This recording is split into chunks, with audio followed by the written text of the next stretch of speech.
everything that the governor said today was also very inspiring for all of us, that working together, going on with the executive, the legislative, the community as a whole, I think we can get the job done. What did you think of his financial proposals? Some of them were controversial, but at the end of the day, we'll take it up. Like I've always done in the past, these controversial issues have to be addressed so that we can really figure out what will be the options in balancing the budget. Well, You've talked about benefit reforms in the past. He echoed that. Do you think he's going far enough, though? At this point, I would hope that we are going to go far enough, because it's what he really wanted to address was the unfunded liability for the future generations. And if we can tackle this particular issue now, it will help in the future years for state employees and retirees in getting a better, package for them.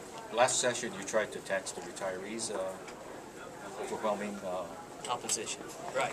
But, like the governor stated, for the record, he'll be looking at areas where we can exempt.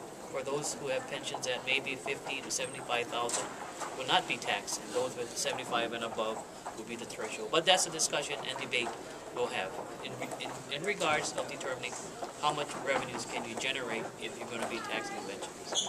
Were you concerned at all about the balance of this package hitting more on the elderly and the disabled than you might have expected? Well, I think a lot of the options that the governor presented were options that were considered in the past several years from the legislature. So I don't think anything caught us by surprise, but I think definitely, like the speaker said, that all the options are on the table. But the package balanced, does it hit the elderly and the disabled more than other groups of people? Well, I think the governor tried to reiterate that, the proposals that he's bringing up today is not cast in stone, and that definitely these are just a laundry list of items that we're going to be able to look at. So I think all in all, the legislature is going to look at each and every proposal and come up with their own, and then find recommendations from there. But on a balance, do you feel like something that targeted middle-class people more might be fairer, given what he was talking about? No, I don't think the governor's intent was to target the middle class or the elderly. I think, again, we will continue to look at all the options available. So the other taxes, the sodas, the tourists, can enough be raised off of that to make a big enough dent in the deficit? Well, I think when you start adding all of the different items up, it ends up adding up to be quite a bit. But again, we'll take a look at what the fiscal impacts are going to be on some of those different proposals, and then, the different committees respective committees will have their work cut out for them. Does this ease some of your and other representatives and senators' worries that they wouldn't know what the governor's budget and what his proposals would be for some weeks or months into the future? Do you feel like you have a better idea of what's coming now? Well, for the House, I would say yes, because we'll be throwing every option on the table for further discussion. And we've had introduced those bills already on the revenue enhancement side, plus looking at ways to cut the services of state government.